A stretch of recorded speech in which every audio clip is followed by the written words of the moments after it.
आज की वीडियो में मैं आप लोगों के साथ में वो सारी टिप्स एंड ट्रिक्स, सारे शॉर्टकट, सारे फंक्शन शेयर करने वाला हूं जो आप लोग ACCA के एग्जाम में यूज कर सकते हो। सम करने के बच्चा ना दो तरीके होते हैं एग्जाम। फ्यूल का बेनिफिट कैसे निकालते हैं कि भाई जो बेस फिगर है उसको मल्टीप्लाई करते हैं एक अप्रोप्रिएट परसेंटेज से। पावर आप कैसे सॉल्व करोगे उसके लिए आप एक्सपोनेंट के सिंबल को यूज करते हो। एक्सपोनेंट का जो सिंबल है, फ्रैक्शन जब भी होता है तो फ्रैक्शन को मैं ब्रैकेट में ही लिखता हूँ, ठीक है। तो वो एक्सेल कभी भी गलती करता ही नहीं, इसलिए पावर को भी देखो मैंने ब्रैकेट में लिखा है। हाँ जी, वेलकम स्टूडेंट्स, कैसे हैं आप सब लोग। तो मैं आप लोगों का दोस्त और मेंटर निमेश जैन आप लोगों के लिए लेकर के आ चुका हूं एक और बहुत ही इंटरेस्टिंग सी वीडियो। बच्चों, काफी सारे बच्चों ने हम लोगों से डाउट पूछा था कि सर ACCA के अंदर हम पहली बार एग्जाम दे रहे हैं स्किल लेवल के, प्रोफेशनल लेवल के, तो एक्सेल के ऊपर जो क्वेश्चन सॉल्यूशन करनी पड़ती है ACCA के एग्जाम्स के अंदर, उसमें थोड़ा सा हमें कुछ प्रॉब्लम फेस करना पड़ रहा है क्योंकि काफी सारे बच्चों का एक्सेल को लेकर के बैकग्राउंड उतना ज्यादा स्ट्रांग नहीं रहा है। तो आज की वीडियो में मैं आप लोगों के साथ में वो सारी टिप्स एंड ट्रिक्स, सारे शॉर्टकट, सारे फंक्शन शेयर करने वाला हूं जो आप लोग ACCA के एग्जाम में यूज कर सकते हो, चाहे आप कोई सा भी पेपर दे रहे हो। कुछ तो कॉमन फंक्शंस है, कुछ स्पेसिफिकली फंक्शंस है जो FM जैसे पेपर में आपकी हेल्प करते हैं। तो आज की इस वीडियो में बने रहिए मेरे साथ में और आपके सारे एक्सेल रिलेटेड, ACCA के एग्जाम रिलेटेड जो भी आपके डाउट्स हैं वो क्लियर हो जाएंगे। तो सबसे पहले सर स्टार्ट करते हैं कि कौन कौन से शॉर्टकट्स हैं जो हम लोग एग्जाम में यूज कर सकते हैं। तो अगर मैं देखूं तो बेसिक शॉर्टकट्स जो बच्चा आप लोग अपने एक्सेल वर्ड वगैरह में यूज करते हो, अगर आपने थोड़ा बहुत भी एक्सेल वर्ड वगैरह यूज करा है तो जो बेसिक माइक्रोसॉफ्ट के शॉर्टकट्स हैं वो आपको एग्जाम में भी यूज करने को मिल जाते हैं। Ctrl+C for copy, Ctrl+V for paste, X for cut, bold, italic, underline, ये जो बेसिक शॉर्टकट्स हैं ये आपको एग्जाम में भी यूज करने का मौका मिलता है। मैंने आपको एक लिस्ट फिर भी प्रोवाइड कर दी है, आप यहां पे देख सकते हैं, ठीक है। बेसिक शॉर्टकट्स हैं, इसमें कुछ ऐसा हार्ड एंड फास्ट नहीं है। एक चीज जरूर जो लोगों को लिए एक्सेल बिल्कुल ही नया है, ध्यान रखना बच्चों, एक्सेल में अगर आपको किसी भी सेल के अंदर एंटर करना हो, डेटा एंटर करने के लिए, तो आप वहां पे या तो उस सेल पे डबल क्लिक करते हैं या F2 दबाते हैं, ठीक है ना। तो F2 जरूर आपको ध्यान रखना, एग्जाम में भी F2 आपके चलता है या डबल क्लिक करके भी आप काम कर सकते हैं, ठीक है। तो बेसिक वाले शॉर्टकट्स हैं, काफी सारे बच्चों को इनके बारे में ऑलरेडी पता होगा, इसमें कुछ ऐसा हार्ड एंड फास्ट नहीं। जहां दिक्कत आती है, बच्चे कहते हैं सर ऐसे कौन कौन से फंक्शंस हैं जो हमारे लिए एग्जाम में काम आते हैं, तो मैंने आप लोगों को ना एक लिस्ट दे दी है यहाँ पे पूरी। ये वो सारे फंक्शंस हैं जो आप एग्जाम में यूज करते हो, लेकिन ऐसे ही नहीं छोड़ूंगा बच्चों आप लोगों को, टेंशन मत लो। अब हम डिस्कस करेंगे आपके साथ में कि ये सारे फंक्शंस कैसे प्रैक्टिकली अप्लाई किए जाते हैं, तो बने रहिए सब, एक एक करके बात स्टार्ट करें। सबसे पहले सबसे बेसिक से स्टार्ट करो, हो सकता है कुछ बच्चों को ये बेसिक आता हो सकता हो जो एडवांस वाले बच्चे हैं वो भी वेट करना, कोई दिक्कत नहीं है, 2-5 मिनट में आपके वाले फॉर्मूले भी आ जाएंगे, ठीक है। सबसे पहले स्टार्ट करते हैं सर बेसिक से फॉर्मूले से, सम वगैरह, प्लस माइनस, मल्टीप्लाई, डिवाइड, ये तो आपको करना ही पड़ेगा चाहे आप कोई भी पेपर दे दो। आप टैक्स दे दो, PM दे दो, FR दे दो, FM दे दो, ठीक है, एडवांस लेवल के पेपर्स दे दो, आपको यहां पर basic plus minus multiply divide तो करना ही पड़ेगा। अब कुछ बच्चे बोलेंगे सर ये तो बहुत ईजी है, हमें आता है। बच्चा कोई दिक्कत नहीं है, जो चीजें आगे वाली है वो भी आपके लिए आएंगी, बट हो सकता है शायद इसमें भी कुछ चीजें आपको नहीं पता हो जो भी आपको क्लियर कर दूंगा।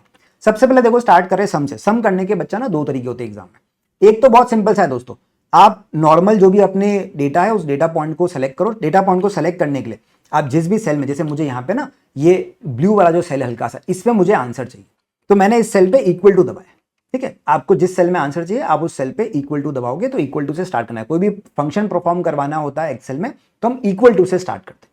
मैंने इक्वल टू दबाया और फिर मैं यहाँ पे नॉर्मल एरो कीज से, मैं अभी कुछ इसमें शिफ्ट वगैरह नहीं दबा रहा, नॉर्मल एरो कीज से, अप डाउन एरो कीज जो है, लेफ्ट राइट एरो कीज है, उनसे मूव करो। तो मैंने अपने जहां जिन वैल्यू को मुझे सेलेक्ट करवाना है, मैंने उस सेल पे सबसे पहले एक सेल को सेलेक्ट करा। यहां पर मेरे को प्लस करना है तो मैं प्लस का सिंबल दबा सकता हूं बहुत बेसिक तरीके से। तो मैंने लिखा B5 का सेल प्लस। अब मेरा नेक्स्ट सेल है C5, मैंने C5 को सेलेक्ट कर दिया। फिर मेरा नेक्स्ट सेल है D5, मैंने प्लस दबा के D5 सेलेक्ट करा। तो टेक्निकली मैंने एक्सेल को एक फंक्शन दे दिया कि B5 में C5 और D5 ऐड कर, ये मैंने लिखा इक्वल टू करके और मैंने दबा दिया एंटर। यहां मुझे इनका सम मिल गया। अब देखो जब 2-3 वैल्यू होती तो आप ये प्लस वाला सिस्टम लगा सकते हो, बट जब वैल्यू बढ़ने लगती ना तो ये बार बार प्लस दबा के सेल सेलेक्ट करने में सर ना बहुत टाइम वेस्ट होता है एग्जाम में। तो वहां पर आप सम का फंक्शन यूज कर सकते हो, इक्वल टू सम करके हमारा फंक्शन है, बहुत सिंपल चलता है। आप equal to sum bracket open, equal to करा, सम लिखा, ब्रैकेट ओपन करा। बेटा कोई भी फंक्शन अगर आपको एक्सेल में लिखना है, स्टार्ट इक्वल टू से करना है, फिर उसका सिंटेक्स लिखना है, जैसे सम कर रहे तो SUM, ठीक है, और फिर ब्रैकेट ओपन करना है। जब तक आप ब्रैकेट ओपन नहीं करोगे तब तक एक्सेल को पता ही नहीं पड़ेगा कि आप उससे कुछ फंक्शन परफॉर्म करवाना चाहते हो। जैसे ही मैंने ये 3 चीजें करी, इक्वल टू लगाया, जो मेरा सिंटेक्स है उसको सिंटेक्स को सही से लिखा। अच्छा, सिंटेक्स कैपिटल लिखना है, स्मॉल लिखना है, कैसे लिखना है, उससे फर्क नहीं पड़ेगा। आप सारा कैपिटल लिख लो, सारा स्मॉल लिख लो, एक्सेल समझ जाएगा, कोई दिक्कत वाली बात नहीं उसमें, ठीक है। यहां पे मैंने सम लिखा, अब मेरे को 3 नंबर सम कराने, मैंने क्या करा, मैंने तीनों नंबर सेलेक्ट कर लिए एक साथ। अब यहां अलग अलग सेलेक्ट नहीं कर रहा हूं, यहां मैंने क्या करा, एक बार लेफ्ट एरो की दबाई, मैं आ गया मेरे 300 सेल पे, यहां से मेरे को 100 तक मतलब B5 तक सारे सेल सेलेक्ट करने थे, जो भी करे वो शिफ्ट दबा के मैंने सेलेक्ट कर दिया। सेलेक्ट करने के लिए शिफ्ट दबाते हैं बच्चा ना, ठीक है। तो शिफ्ट दबा के मैंने लेफ्ट एरो की दबाता गया जहां तक मुझे जाना है, ये आ गया B5 से D5, रेंज आ गई। यहाँ पे बीच में देखो इस 2 आया, इस 2 का मतलब होता है रेंज, तो रेंज आया, ब्रैकेट क्लोज करा, एंटर, ये मेरा यहाँ पे सम आ गया। सेम ऐसे ही वर्टिकली करना हो तो equal to sum, bracket open, normally अपन वर्टिकली सॉल्यूशन करते हैं, तो सम करा और जहां जहां पे आपको सेल सेलेक्ट करने, तो मैंने एक बार अप एरो की दबाई तो मैं B10 पे आया, मुझे B8 से B10 तक के सारे सेल का सम कराना है, तो मैंने यहां पे शिफ्ट दबा करके B8 से B10 तक का सिलेक्शन कर दिया और ब्रैकेट क्लोज, एंटर, ये इनका भी सम आ गया। ठीक है साहब, तो आपके पास सम करने के दो तरीके हैं, इक्वल टू सेल सेलेक्ट करके प्लस दबा सकते हो, अगर एक दो वैल्यू प्लस करनी है तो ठीक है, अगर ज्यादा वैल्यूज है तो इक्वल टू सम का फॉर्मूला यूज कर सकते हो। डन। सर मुझे ना सब्ट्रैक्ट करना है, सब्ट्रैक्ट मल्टीप्लाई डिवाइड, ये तो बहुत आसान है, जो भी वैल्यू को आपको मतलब वैल्यू को माइनस करना है, तो इसे ए में से बी माइनस करना है, तो ए माइनस बी, बस इतना करना होता है आपको। तो मैंने इक्वल टू दबाया, मुझे फर्स्ट नंबर में से सेकंड नंबर को माइनस करना है, तो मैंने नंबर 1 सेलेक्ट करा, माइनस नंबर 2, अब वो आंसर नेगेटिव होगा तो नेगेटिव में दे देगा, पॉजिटिव होगा तो पॉजिटिव में दे देगा, उसमें आपको टेंशन नहीं होती। जैसे यहाँ पे 100 में से 400 माइनस करूंगा तो माइनस 300 आया। तो जो लोग जैसे एनपीवी वगैरह में आप present value of cash inflow और कैश आउटफ्लो को एडजस्ट कराओगे तो वो ऑटो करेगा, उसमें कोई दिक्कत नहीं है। ठीक है, फिर वर्टिकली करना था तो equal to first value minus second value, ये भी यहाँ पे सिंपल चल रहा है। तो कुछ यहाँ पे रॉकेट साइंस नहीं है, आपको नॉर्मल तरीके से, ठीक है, जो फर्स्ट सेल है उसमें से सेकंड सेल को माइनस कराना, तो इक्वल टू दबा के फर्स्ट सेल को सेलेक्ट करा, B20 को माइनस करके सेकंड सेल को सेलेक्ट करा, तो माइनस के लिए माइनस का सिंबल लगता है, सिंपल। अब मल्टीप्लाई करना हो तो मल्टीप्लाई करने के लिए आपके पास में एक प्रोडक्ट का फॉर्मूला होता है, बट एग्जाम में मैं कहता हूं प्रोडक्ट का फॉर्मूला यूज मत करो, आप नॉर्मल मल्टीप्लाई करो। नॉर्मल मल्टीप्लाई करने के लिए आपको कुछ नहीं करना है, नंबर 1 से नंबर 2 को मल्टीप्लाई करना है, तो नंबर 1 सेलेक्ट करा, जो भी आपका फर्स्ट डिजिट है, फर्स्ट वैल्यू है, और मल्टीप्लाई के लिए एस्ट्रिक का सिंबल होता है। एस्ट्रिक का सिंबल अगर आपके पास में फुल साइज का कीबोर्ड है तो नम पैड में 9 के ऊपर मिल जाएगा, और अगर आपके पास में स्मॉलर वाला कीबोर्ड है तो उसमें 8 के ऊपर मिल जाएगा। ठीक है, तो आपको देखना है, आपको मिल जाना चाहिए, कोई दिक्कत वाली बात नहीं है, एस्ट्रिक वाला सिंबल ध्यान रखना। अब ये ऐसे मैंने यहाँ पे एग्जांपल लिया है फ्यूल बेनिफिट का, टेक्स्ट में जो बच्चे पढ़ रहे हैं उनको ध्यान होगा कि भाई हम यहाँ पे ना एक फ्यूल का बेनिफिट निकालते हैं। फ्यूल का बेनिफिट कैसे निकालते हैं कि भाई जो बेस फिगर है उसको मल्टीप्लाई करते हैं एक अप्रोप्रिएट परसेंटेज से, तो मेरा बेस फिगर है 27,800, इसको मुझे मल्टीप्लाई करना है 27% से, तो मैंने यहाँ पे 27,800 को सेलेक्ट करा, मल्टीप्लाई का एस्ट्रिक का सिंबल लगाया मल्टीप्लाई करने के लिए, और नेक्स्ट वैल्यू को सेलेक्ट कर दिया, यहाँ पे आंसर आ गया। तो सिंपल, फर्स्ट वैल्यू सेलेक्ट करी, एस्ट्रिक का सिंबल लगाया, सेकंड वैल्यू जिससे मल्टीप्लाई करना सेलेक्ट करा, मेरा आंसर आ गया। तो जैसे माइनस में कर रहे थे मल्टीप्लाई, ऐसे डिवाइड है, बहुत इजी। जिस वैल्यू को डिवाइड करना है तो जो न्यूमरेटर है उसको पहले सेलेक्ट करो, डिवाइड के लिए स्लैश का सिंबल लगाना होता है, और फिर डिनोमिनेटर को सेलेक्ट करो, वो डिवाइड करके दे देगा। स्लैश का जो सिंबल है वो भी अगर आपके पास में फुल साइज का कीबोर्ड है तो 8 के ऊपर मिल जाएगा, अगर स्मॉल वाला कीबोर्ड है, शॉर्ट वाला कीबोर्ड है, तो शिफ्ट के पास में मिल जाएगा आपको, राइट साइड वाला जो शिफ्ट है उसके पास वाली की में मिल जाएगा। ठीक है साहब, तो मैंने इक्वल टू, अब मुझे यहाँ बोल रहा है 2700 में से 12 को डिवाइड करना है, 2700 को डिवाइड करना है 12 से, तो मैंने 2700 मेरा न्यूमरेटर है, पहले सेलेक्ट करा, डिवाइड का सिंबल लगाया, और सेकंड सेल 12 को सेलेक्ट कर दिया, एंटर, ये मेरा आंसर आ गया। ठीक है साहब, तो ये सिंपल माइनस प्लस मल्टीप्लाई तीनों के मैंने आपको यहाँ पे फॉर्मूले लिख के बता दिए। ठीक है, कैसे काम करते हैं, बेसिक चल रहा है, कोई दिक्कत वाली बात नहीं। सर ये तो आता था हमें, आप बताओ कुछ अलग नया, तो चलिए आते हैं, अब आते हैं थोड़े से एडवांस वाले, जो मेरे बच्चे कहते हैं सर ये तो आता है यार, इसमें क्या सिखा रहे हो, एडवांस वाले आ चुके हैं, अभी रुक जाओ। सबसे पहले बात कर लेते हैं एवरेज से। कुछ बच्चे होते हैं ना कि भाई सर एवरेज वगैरह कैसे होता है, तो देखो एवरेज करने का एक तरीका तो प्लस वाला है जो मैं पहले बता देता हूँ, और फिर एक एवरेज का फंक्शन है, दोनों में से जो आपको ठीक लगता है आप एग्जाम में यूज कर सकते हो।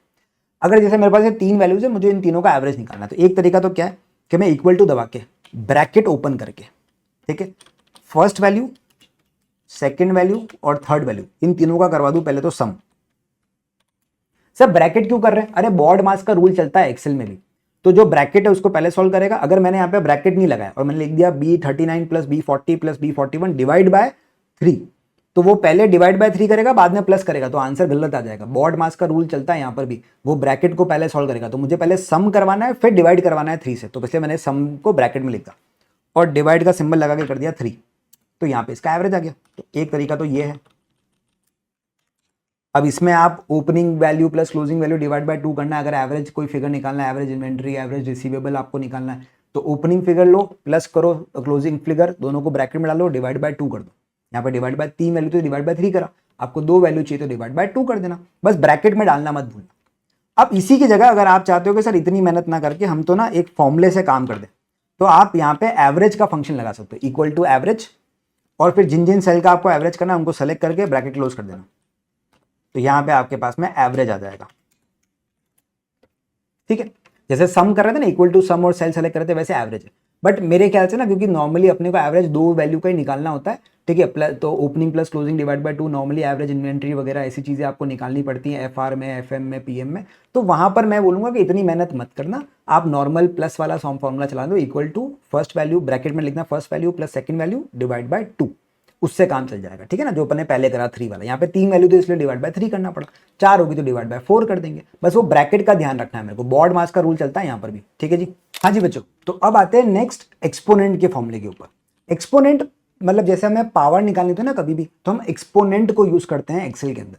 जैसे एक सिंपल एग्जांपल है कि भाई 3⁴ आपको सॉल्व करना है एक्सेल में, तो पावर आप कैसे सॉल्व करोगे, उसके लिए आप एक्सपोनेंट के सिंबल को यूज करते हो। एक्सपोनेंट का जो सिंबल है वो आपको कीबोर्ड पे जो 6 की दिखेगी ना, शॉर्ट वाला जो कीबोर्ड होता है उस पर जो 6 की होती है, 6 के ऊपर आपको ना एक अपवर्ड फेसिंग एरो दिखेगा, वो आपका एक्सपोनेंट का सिंबल होता है जो पावर के लिए काम आता है।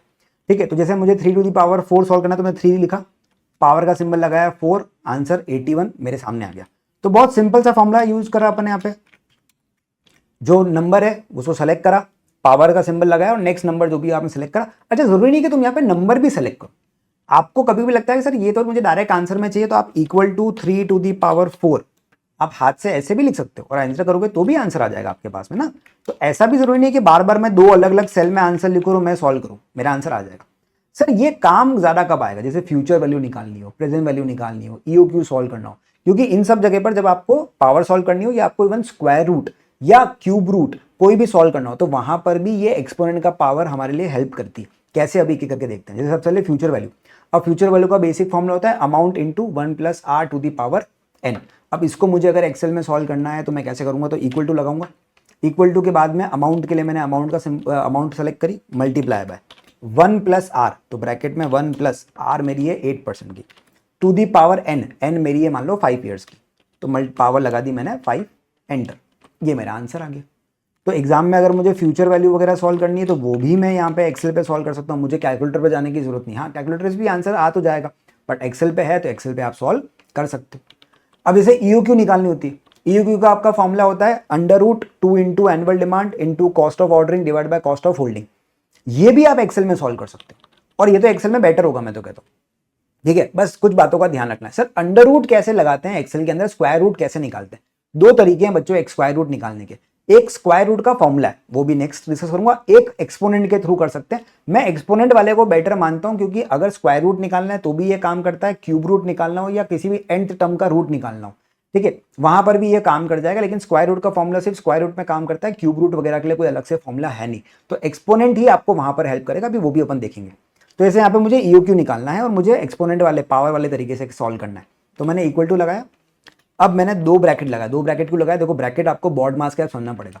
मेरे को पहले तो क्या करना है, पहले मेरे को एक न्यूमरेटर सॉल्व कराना है, 2 into annual demand into cost of ordering, उसको फिर डिवाइड करना है कॉस्ट ऑफ होल्डिंग से, वो मेरा सेकंड ब्रैकेट हो जाएगा, और फिर इन दोनों का जो आंसर आएगा उसका मुझे स्क्वायर रूट चाहिए, इसलिए 2 ब्रैकेट से मैंने स्टार्ट करा। अब यहाँ पे मैंने 2 into annual demand into cost of ordering करा, ब्रैकेट क्लोज, तो ये मेरा न्यूमरेटर सॉल्व हो गया।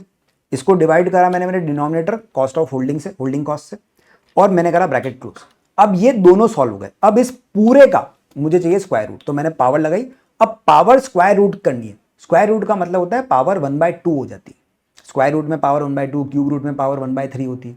तो जब फ्रैक्शनल पावर्स होती है तो कैसे सॉल्व करेंगे, आपको बस पावर लगानी है, इसके बाद में बस लिखते वक्त ब्रैकेट में 1/2, क्यूब रूट है तो ब्रैकेट में 1/3, और कोई पावर है जो भी है, जैसे डिस्काउंट निकालना हो, इफेक्टिव एनुअल डिस्काउंट अगर निकालना हो एफएम में, रिसीवेबल मैनेजमेंट, पेबल मैनेजमेंट में जैसे अपन पढ़ते हैं, तो वहां पर अगर आपको अलग अलग पावर आती है वहां तो अजीब सी, तो वहां पर कर भी अगर आपको आंसर सॉल्व करना हो तो बस ब्रैकेट में वो पावर लिख दो एक्सेल के अंदर, वो अपने आप समझ लेगा इसका क्या करना है, और एंटर कर दो, ये आंसर आ गया 1835। तो अगर मुझे ईओक्यू निकालना है, मुझे क्यूब रूट निकालना है, मुझे और भी कोई वैल्यू निकालनी है, तो मैं इस तरीके से एक्सपोनेंट को यूज कर सकता हूँ। अपन ईओक्यू स्क्वायर रूट से भी सॉल्व कर सकते हैं। अब इसे स्क्वायर रूट निकालने का तो अपने पास में एसक्यूआरटी का फॉर्मूला भी होता है, एसक्यू स्क्वायर का शॉर्ट और रूट का शॉर्ट हो जाता है आरटी, तो एसक्यूआरटी। तो अगर आपको स्क्वायर रूट निकालना है तो आप एसक्यूआरटी का फॉर्मूला भी यूज कर सकते हो, सेम चलेगा। अब यहाँ पर जैसे मैंने एसक्यूआरटी का फॉर्मूला के अंडर रूट निकालने की कोशिश कर रहा हूँ, स्क्वायर रूट करना है। अब मुझे वो ब्रैकेट के अंदर वैल्यू देनी है, numerator divide by denominator. Numerator मेरा हो जाएगा 2 into annual demand into cost of ordering divide by cost of holding. तो यहाँ पे मैंने ब्रैकेट के अंदर 2 into annual demand into cost of ordering bracket close divide by cost of holding final bracket close और एंटर करा। Answer same आया, same आना भी था क्योंकि दोनों से निकल तो स्क्वायर रूट ही रहा है। बस एक हम एक्सेल का फॉर्मूला यूज कर रहे हैं, एक जगह पर मैंने एक्सपोनेंट को यूज करा है। ठीक है, आपको जो अच्छा लगे एग्जाम में बच्चों आप वो यूज कर सकते हो, कोई आपको नहीं रोक रहा। ठीक है ना, बट मैं बोलूंगा कि स्क्वायर रूट की जगह आप ये एक्सपोनेंट वाला ही याद कर लो, एक ही तरीका, क्योंकि ये आपको आगे भी काम आएगा जब क्यूब रूट वगैरह निकालना हो। अभी देखो जैसे क्यूब रूट निकालना सीखो, जैसे हम स्प्रेड वगैरह कैलकुलेट करते हैं, ठीक है, तो स्प्रेड का जो फॉर्मूला होता है उसमें आपको क्यूब रूट करना होता है। अब ऐसे अगर फॉर्मूले को एक्सेल में सॉल्व करना तो यहाँ पे दो चीजें ध्यान रखनी है, एक तो क्यूब रूट निकालना है या कोई भी पावर है जो स्क्वायर रूट के अलावा है, तो वहाँ पे आपको पावर एक्सपोनेंट वाले से ही करना पड़ेगा, एक्सपोनेंट का सिंबल लगा के ब्रैकेट में वो पावर लिखनी पड़ेगी। लेकिन अब जब इतना बड़ा कोई फॉर्मूला होता है ना तो उसको थोड़ा सा प्लान करना पड़ता है, बॉड मास का रूल सही से लगाना पड़ता है। अब ये फॉर्मूला जब मैं पढ़ रहा हूँ तो मेरे को पता है स्प्रेड का फॉर्मूला कहता है 3 इंटू ब्रैकेट में बड़ा ब्रैकेट है, उसमें फिर वो एक न्यूमरेटर है उसको सॉल्व करना है, उसको डिवाइड करना है मुझे डिनोमिनेटर से, फिर उसका क्यूब रूट करना है और फिर आंसर को मल्टीप्लाई बाय 3 करना है, मतलब 3 सबसे बाहर है। तो मैंने फॉर्मूला स्टार्ट करा इक्वल टू 3 इंटू, और मैंने यहाँ पे एक बार 2 ब्रैकेट लगा दिया, 2 ब्रैकेट क्योंकि एक न्यूमरेटर सॉल्व होगा फिर उसको डिनोमिनेटर से डिवाइड करेंगे। ठीक है, वैसे तो 3 लगा लो क्योंकि एक न्यूमरेटर फिर डिनोमिनेटर और फिर पावर, 2 से भी काम चल जाएगा वैसे यहाँ पे। ठीक है, 2 या 3, वो अपन 3 से भी चल जाएगा, 2 से भी चल जाएगा, एक्सेल स्मार्ट है यहाँ पे। तो मैंने 2 लगा दी, चलो एक न्यूमरेटर का एक डिनोमिनेटर का और फिर पावर का लगा देंगे बाद में। ठीक है, अब सर ये कैसे पता पड़ेगा हमें एग्जाम में? बच्चों ट्राई एंड एरर, आपको ना ट्राई करना पड़ेगा, आपको प्रैक्टिस करनी पड़ेगी, फिर आपको समझ में आएगा कि एक्सेल कैसे काम करता है। अब जैसे मुझे पता है कि 2 में भी आंसर आ जाएगा, 3 में भी आंसर आ जाएगा। अब आप जब तक प्रैक्टिस नहीं करोगे तब तक आपको ये चीजें नहीं पता पड़ेगी ना, तो प्रैक्टिस करनी है। मैं आपको सिर्फ बता रहा हूँ कि क्या क्या चीजें आप एक्सेल में कर सकते हो एग्जाम में, कैसे एक्सेल आपकी एग्जाम में हेल्प कर सकता है, इसमें प्रैक्टिस तो लगेगी साहब। ठीक है, तो मैंने ब्रैकेट लगाया यहाँ पर 3/4 क्योंकि डिवाइड करना तो उसको भी मैंने ब्रैकेट में लिखा, multiply by transaction cost 20 into variance निकाला, इसका मैंने ब्रैकेट क्लोज करा, डिवाइड बाय इंटरेस्ट रेट, इसका भी मैंने ब्रैकेट क्लोज करा, टू दी पावर ब्रैकेट में 1/3। ठीक है, ये अपना आंसर आ गया। तो यहां पे बस मेरे को वही है कि एग्जाम में जब मैं क्वेश्चन सॉल्व करना तो बॉड मास दिमाग में रखना है। पहले मेरे को देखो एक मैंने बड़ा ब्रैकेट लगाया 3 इंटू एक बड़ा ब्रैकेट, उसमें मैंने कहा सारी कैलकुलेशन कर लेंगे, वो जो अपना स्क्वायर ब्रैकेट है ना टेक्निकली, वो स्क्वायर ब्रैकेट के लिए यहाँ पे कर्ली ब्रैकेट मतलब नॉर्मल ब्रैकेट ही लगते हैं। आप एक्सेल में स्क्वायर ब्रैकेट और कर्ली ब्रैकेट से सॉल्यूशन नहीं करा सकते, सारे नॉर्मल अपने कर्व ब्रैकेट से ही चलते हैं, राउंड ब्रैकेट से ही चलते हैं। तो मैंने एक बड़ा ब्रैकेट लगाया, फिर एक छोटा ब्रैकेट लगाया न्यूमरेटर के लिए और फिर एक लगाया मैंने डिनोमिनेटर के लिए। तो बड़े ब्रैकेट और फिर क्योंकि 3/4 करवाना था तो उसको भी मुझे ब्रैकेट में, जब भी फ्रैक्शन लिखना होगा फ्रैक्शन को भी अपन ब्रैकेट में ही लिखते हैं एग्जाम एक्सेल के अंदर, वरना फिर वो क्या करेगा 3/4 इंटू कुछ कराए ना तो शायद उसमें कंफ्यूज हो जाए कभी कभी। ठीक है, तो वो मैंने यहाँ पे ब्रैकेट में लिख दिया। मेरी एक आदत ही बन गई है कि फ्रैक्शन जब भी होता है तो फ्रैक्शन को मैं ब्रैकेट में ही लिखता हूँ। ठीक है, तो वो एक्सेल कभी भी गलती करता ही नहीं, इसलिए पावर को भी देखो मैंने ब्रैकेट में लिखा है। ठीक है ना, ताकि वो फ्रैक्शन में कभी भी कंफ्यूज ना हो। ठीक है जी, तो ये क्यूब रूट निकालने का तरीका हो गया। अब सर और कुछ इसमें है हमारे पास में, बिल्कुल है साहब, एनपीवी और आईआरआर, दो बहुत ही इंपॉर्टेंट फंक्शंस हैं, एफएम के एग्जाम में आपके काम आते हैं। इनमें भी आप एक्सेल में काम कर सकते हो और बहुत आसानी से आंसर आ जाता है।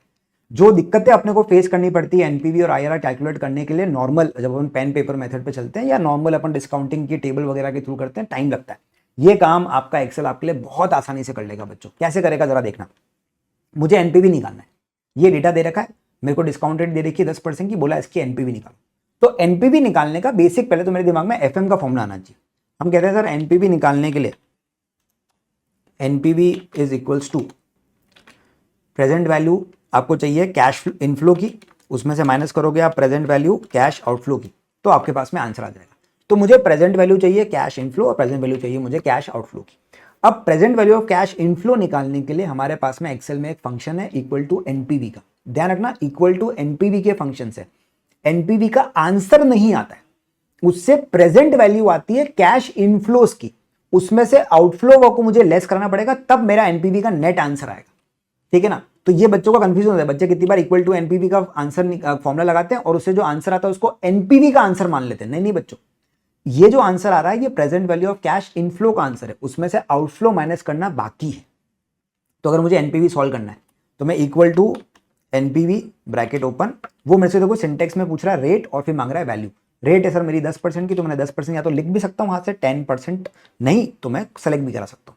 ठीक है, और मैंने फिर वैल्यू दे दी। वैल्यू में ध्यान रखना सिर्फ प्रेजेंट वैल्यू ऑफ सिर्फ कैश इनफ्लोज दे रहे हैं। ठीक है ना, कैश आउटफ्लो आप यहाँ पे सेलेक्ट नहीं करवा सकते। और आपने एंटर करा, यहां पर जो ये आंसर है ना बच्चों, ये एनपीवी का आंसर नहीं है, ये सिर्फ present value of cash inflow का आंसर है।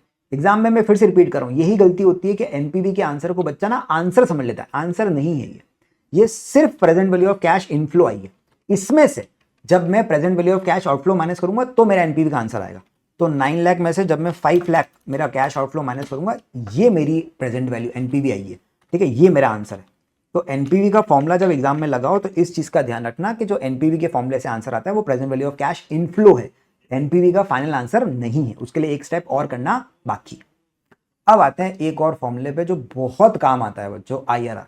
देखो अगर आईआरआर का क्वेश्चन एग्जाम में आ जाए, सेक्शन ए में आए, बी में आए, किसी में भी आए, मैं कहता हूं बच्चों को कि जो डेटा है उसको कॉपी पेस्ट करो, उस डेटा को कहीं पे लिख लो। सर कहाँ लिखेंगे, हम तो रिमोट बेस पे तो पेन पेपर भी नहीं मिलता है। बच्चों नोट पैड होता है, नोट पैड पे सिर्फ फिगर मेंशन कर लो कि 1 2 3 4 5 6 जो भी ईयर है उनके ईयर में क्या कैश इनफ्लो कैश आउटफ्लो, बस उनको एक के नीचे एक लिखते जाओ तुम। और एक्सेल में आकर के सेक्शन सी में आके किसी भी एक्सेल फाइल को ओपन कर लो वहां पे और सिर्फ इस तरीके से लिख लो। देखो मैंने कुछ भी लिखा है ना, ईयर 1 2 3 लिखा है ना, मैंने उसको कुछ जमाया है, मैंने नॉर्मल वैल्यूज लिख दी कि भाई मेरा ईयर 0 में ये कैश आउटफ्लो है और ये मेरे 5 साल के कैश इनफ्लो है, बात खत्म। ये मैंने एक्सेल में जाके लिखा और मैंने फॉर्मूला लगाया equal to IRR bracket open, और मैंने मेरी सारी वैल्यूज जो है उनको सेलेक्ट कर लिया शिफ्ट दबा करके और ब्रैकेट लगा क्लोज एंटर। ये मेरा आंसर आ गया 37.35%। हो सकता है कि कभी कभी आपका जब आंसर आए तो ये ऐसे पॉइंट में ना आए, तो पॉइंट को इंक्रीज डिक्रीज करने का तरीका मैंने आपको पहले ही बताया था कि आपको इंक्रीज डेसिमल और डिक्रीज डेसिमल का पॉइंट आपको आंसर आपको तरीका मिलता है, बटन मिलता है, उस पर क्लिक करके इंक्रीज और डिक्रीज कर सकते हो। अब देखो इन सब की प्रैक्टिस करने के लिए सीबीई प्रैक्टिस प्लेटफॉर्म पर जाकर के ये सब चीजें चेक करनी पड़ेगी अपने को।